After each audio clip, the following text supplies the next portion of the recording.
श्री वृंदारण्य धाम की, राधा मोहन लाल की, हित हरिवंशु महाराज की, श्री गुरुदेव महाराज की।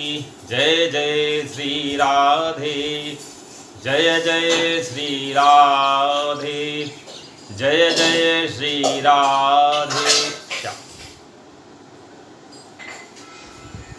प्रिय रसिकगणों, पुरुषोत्तम मास का पावन पर्व चल रहा है और उसमें भी आज की तिथि एकादशी तिथि है।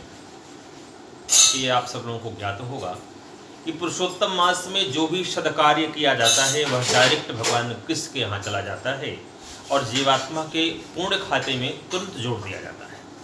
ऐसा हमारे मनीषी संत आचार्य विचारक कह रहे हैं।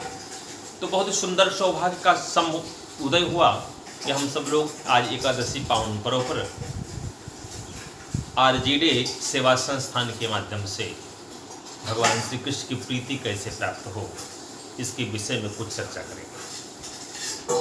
और चर्चा हम वही करेंगे जो मैं अपने गुरु द्वारा, आचार्यों द्वारा, संतों द्वारा, आचार्यों द्वारा जो भी मैंने सीखा है वही मैं आपसे साझा करने का प्रयास करूंगा। और मेरा आपसे एक बहुत विनम्र निवेदन होगा कि इसमें कोरोना महाकाल के कारण से सब लोग कहीं भी एकत्रित होकर के किसी सत्संग का आनंद प्रत्यक्ष नहीं ले पा रहे हैं, तो इसलिए आप जहां बैठे हैं अपने फेसबुक पर वहीं से अपनी सहभागिता प्रस्तुत करते हुए जय जय श्री राधे लिखने का प्रयास करें। और ये लिखने मात्र से आप, जहाँ तक मेरा पूर्ण विश्वास है, इस पुरुषोत्तम मास के पूर्ण के भागी आप जरूर करेंगे। और नाम लिखते ही राधा नाम की बड़ी महिमा है शास्त्रों में, यद्यपि और भगवती शास्त्रों में नहीं मिलता है इसका विस्तार। ये बड़ा गोपनीय है, श्री राधा तत्व बड़ा गोपनीय, बड़ा गुह्य है। इसके विषय में जिस पर श्री ठाकुर जी की कृपा करुणा हो वही इस राधा तत्व के विषय में विचार कर पाता है। अन्यथा राधा तत्व के विषय में कहीं भी विशेष रूप से चर्चाएं होती नहीं पाती, लोग दाएं बाएं करके निकल जाते हैं। राधा तत्व का कोई विस्तारीकरण हमारे शास्त्रों में अन्यत्र नहीं है, जो वेदोक्त हैं, जो व्यास द्वारा रचित हैं। तो उसमें श्री कृष्ण प्रेम रस की प्राप्ति कैसे हो, यह विषय है हमारा। इसमें 5-7 बिंदु हैं। श्री कृष्ण प्रेम प्राप्त करने के लिए ब्रजभूमि की आवश्यकता है। ब्रजभूमि की आवश्यकता किसी रसिकाचार्य संत की कृपा से, किसी रसिकाचार्य संत की कृपा, भगवान की कृपा करुणा से। ये 4 बिंदु ये हो गए। अब वृंदावन में आप जाएं कैसे, वृंदावन में रहें कैसे। अब वृंदावन में जाने आने के लिए अब वहाँ जो नवीन पंथ चल रहे हैं, नए पथ हैं। पथ है जैसे कोई वल्लभाचार्य का पथिक है, कोई रामानुजाचार्य का पथिक है, कोई निम्बारकाचार्य का पथिक है, कोई गौड़िया पथ का पथिक है और कोई राधा वल्लभ संप्रदाय का पथिक है। यद्यपि सारे रास्ते कहीं से जा रहे हों, वो सब एक हो जाते हैं। कबीर बाबा ने कहा है कि पनिहारिणी अलग अलग मटके में जल लेके जा रही हैं अपने घर की तरफ, लेकिन उसमें जो जल है वो एक ही कुएं से है, उसमें से कोई अलग कुआं नहीं खोदा गया है।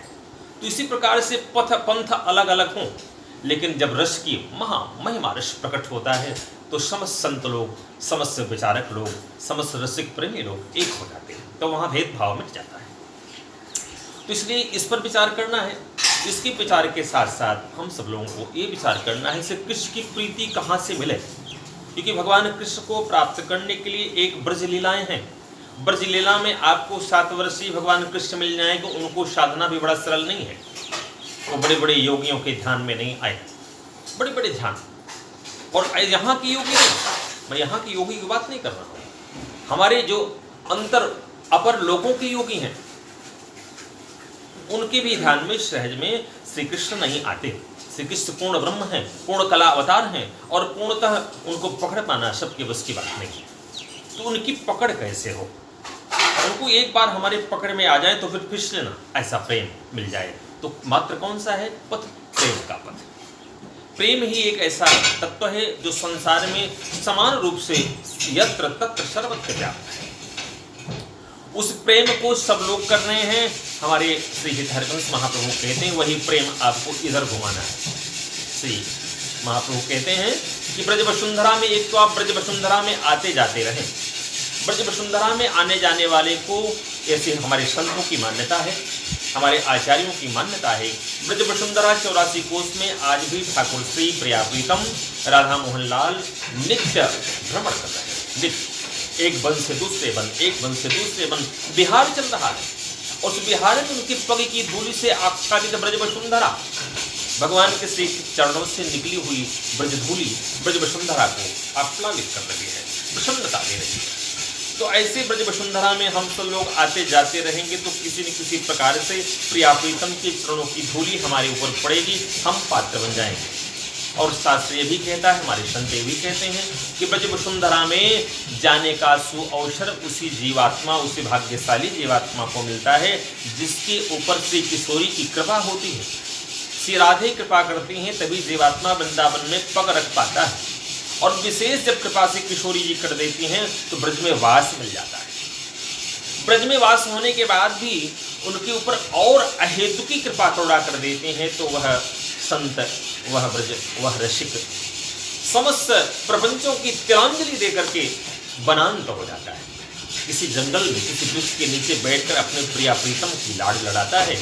उसे भान ही नहीं होता कि मुझे स्नान कब करना है, उसे भान ही नहीं होता कि मुझे खाना पीना भी है। इस प्रकार से प्रिय बंधुओं, तो ब्रज वसुंधरा में जाना बहुत आवश्यक है। ब्रज वसुंधरा में हम लोग जाते आते रहेंगे तो प्रिया प्रीतम की चरण धूलि मिलेगी। इसका भी समाधान करते हुए आचार्य लोग कहते हैं कि ब्रज वसुंधरा में है क्या। कहने ब्रज वसुंधरा में एक बार मुक्ति ने ठाकुर से कहा कि सरकार, मैंने अनंत अनंत जीवात्माओं को मुक्ति दे दिया, मुक्त कर दिया, लेकिन हमारी मुक्ति कब होगी। भगवान श्री ने कहा कि अरे मुक्ति, तू क्यों परेशान हुआ करती है, बार बार तू कई बार प्रश्न करने की चेष्टा किया है मुझसे, लेकिन मैंने इधर उधर कर दिया तुझे, लेकिन आज तेरा मेरा सामना हो गया। बोल तुझे तेरी समस्या क्या है। इस ब्रजमंडल में आने के लिए देवता लोग तरस रहे हैं, ऋषि तरस रहे हैं, यक्ष गंधर्व किन्नर तरस रहे हैं, और तू हमारी मुक्ति में साक्षात वास करती है। किसी न किसी मोड़ पे मैं रोज तुझसे मिल जाता